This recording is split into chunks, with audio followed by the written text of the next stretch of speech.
la parole à Anthony Roudard. Anthony connaît Claude depuis, donc il va nous évoquer. Je vais essayer d'improviser un peu. Je savais que j'allais lire mes traductions, mais je ne savais pas que aujourd'hui, improviser en français, c'est même plus difficile qu'improviser en anglais. Mais vous parlez d'un peu de votre amitié et la traduction. Parce que quand j'étais jeune, influencé par les théories du jour, je croyais en une sorte de séparation totale de la vie et de l'œuvre. Ça, l'un, il ne faut jamais les mélanger. On peut réfléchir sur la vie et on peut réfléchir sur l'œuvre, mais expliquer l'un par l'autre ou les combiner ou tout ça, c'est interdit aujourd'hui. Mais petit à petit, j'ai changé mes idées presque totalement. Grâce surtout à Claude, je crois. Oui. On n'en a pas parlé exprès, mais je l'ai rencontré. Voilà, j'étais déjà un des traducteurs d'Yves Bonnefoy à ce moment-là, pendant les années 60. J'étais étudiant encore. J'ai écrit un fan latin. Et puis, j'ai rencontré Bonnefoy et ses amis. Mais à ce moment-là, on ne pouvait pas rencontrer Claude à Paris parce qu'il vivait à Jérusalem. Et j'ai dit un jour à Bonnefoy que j'allais visiter Jérusalem. Et il a dit, il faut rencontrer mes amis, mes deux amis là-bas. Il y a Claude Vigée en Jérusalem de l'Ouest et Laurent Gaspard, Jérusalem de l'Est. L'année avant, c'est 2 ans après la guerre de 67. Donc, la ville n'était plus divisée. Alors, je suis allé, j'ai passé une journée, c'était 5 minutes si vous voulez, mais je suis allé voir Laurent Gaspard le matin, et le matin d'après-midi, je suis allé voir Claude. Et je crois qu'il y avait une certaine froideur, mais quand même, il y avait des problèmes entre eux. Je crois pas personnel, plutôt politique, même religieux. Mais ça, c'est une autre histoire, une autre affaire. À travers les années, je me suis défini en tant qu'écrivain et poète, je me suis défini toujours par rapport à l'autre, c'est-à-dire la France, j'ai écrit là-dessus dans un livre qui va paraître l'année prochaine. La France, c'était l'autre. Et on peut, si on peut penser à Lévinas, mais enfin, je ne comprenais qui j'étais. Je n'ai pas pu comprendre par l'introspection sur une réflexion sur la langue anglaise, si vous voulez. Je ne sais pas si ça fait du sens. Mais j'ai vu ça, la même chose qu'en français par rapport à la... Aussi, j'avais 2 autres, parce que il y avait le russe et le français. Alors, il y avait 2 autres. Et puis, il y avait, avec Claude, vous voyez, c'était plus compliqué, plus fascinant. Et on revient petit à petit à la traduction, à la question de l'amitié, la traduction. Il y avait aussi Jared Monjarès, ce qui complique encore, parce qu'il y a la question juive qui est là, qui n'est pas la seule chose qui nous définit, mais c'est une des choses qui... Mais Jabez et Vigée, ils sont séparés et Ashkenaz, il y a donc ça. Tandis que moi, j'ai ce rapport avec le Vigée tout particulier, parce qu'on a à peu près le même background. L'arrière-pays, c'est l'Ashkenaz de l'Europe, yiddish et tout ça. Tu n'es pas alsacien.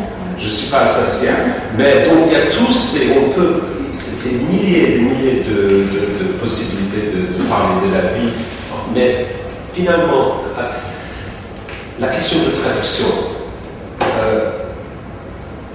je pense que les meilleures traductions sont de Claude, je crois. Sont meilleures que les traductions de Bonnefoy et de Jabez et de d'autres poètes que j'ai lus du russe. Et pour essayer de comprendre pourquoi, je ne réfléchis plus sur les théories de la traduction. Je n'y intéresse plus. Tu as raison. Pour moi, qui a dit que la traduction c'est un travail d'écoute? C'est Claude. C'est Claude lui-même. Oui. Pardon, j'ai oublié pour dire ça. C'est un travail d'écoute. Et il dit qu'il faut traduire comme si d'abord on nageait sur le dos, en écoutant les profondeurs. Et il a mis la phrase, un travail d'écoute, peut-être oui. En tout cas, c'est le sens. C'est l'idée. Et quand j'écoute, je lis le poème en français, je le relis, je relis, et j'écoute, et je réécoute, et je fais mes vers, mes traductions, et je les refais, jusqu'au moment où, dans un sens, c'est le même poème. Pour moi, la traduction, la seule, si vous voulez, la seule idée théorique, c'est, enfin non, c'est pas une théorie, c'est un dogme, c'est une condition, c'est une inspiration. Il faut écrire un poème qui est le plus proche possible, il faut traduire le plus proche possible de l'original, tout en créant un poème en anglais. Voilà. Comme ça, on évite de ce côté-là la traduction soi-disant littérale, ce qui n'existe pas d'ailleurs, mais ça c'est d'autres. On évite ça et en même temps on évite les imitations, comme on dit, une traduction qui commence avec, qui va trop loin. Donc il y a une sorte d'opposition entre les deux. Et quand j'écoute les poèmes de Claude, c'est mon amitié, cette amitié très profonde. Si je dis un père, c'est trop psychanalytique déjà. C'est pas un père, il aurait pu il est juste assez. Il aurait pu être très jeune, mon père, mais plutôt un frère aîné, je ne sais pas comment. Mais quand je traduis le poème, je traduis l'homme. Voilà. C'est pas la même chose avec Bonnefoy ni avec Jaurès. J'étais aussi ami avec les deux poètes et un poète russe, Vinokourov.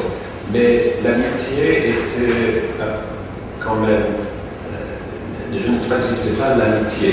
Parce que quand je traduis Claude, c'est l'homme avec qui j'ai vraiment une profonde filiation, amitié et amour. On le voit maintenant tellement angoissé, tellement. Mais quand même, il tient. Oui. Il tient. Oui. Je peux raconter l'histoire, ce qu'il a dit hier soir. Oui, pourquoi pas. Il a dit, je pourrais, il vit au 6e étage, n'est-ce pas? Il a dit, je pourrais me jeter par la fenêtre, mais comme ça j'en frapperais un rhume. Donc je ne le ferai pas.